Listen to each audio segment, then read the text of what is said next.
Figures obtained by the BBC show that so-called cash for crash frauds, where a bogus road accident is used as a basis for a costly insurance claim, are being used in more and more parts of the UK. The Insurance Fraud Bureau says the crime has now spread to the southeast and says it could be costing innocent drivers thousands of pounds. Here's our crime reporter, Ben Ando.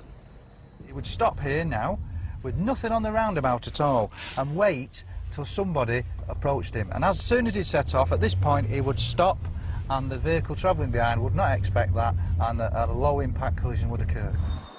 It's known as crash for cash. Fraudsters slamming on the brakes to cause a collision, then claiming on the other driver's insurance. What these fraudsters tend to pick on were people who were single mums or elderly people, people who were less likely to cause them any issues. And once the victim has agreed the crash was their fault, the fraudsters will launch bogus personal injury claims for themselves and often fictional additional passengers.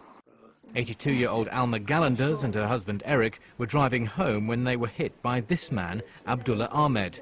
He hit us on the right wing and he wound the window down and said, "You crashed into my car." And my husband and I said, "Don't be ridiculous, you ran into us."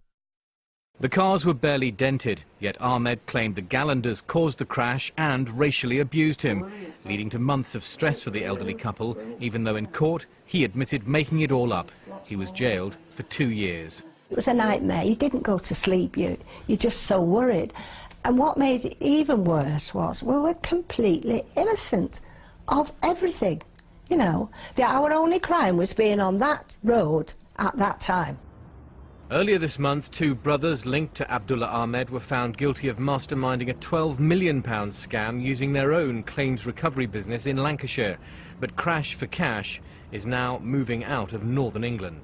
Latest figures obtained by the BBC show that cash for crash is becoming a nationwide problem. Top of the list now is Birmingham in the Midlands, with the cities of Liverpool, Blackburn and Manchester in the northwest close behind. But the problem's also moving southwards, with parts of London hitting the top 10 for the first time. Yeah, we estimate there are around about 30,000 staged, induced or contrived accidents a year, costing the insurance industry, and ultimately part of that cost is met by genuine policyholders, £350 million. We estimate around about £44 per individual policy goes to the cost of fraud. A parliamentary review of so-called compensation culture due to report next month is expected to recommend measures aimed at tightening the rules on such claims and such fraud. Ben Ando, BBC News, Manchester.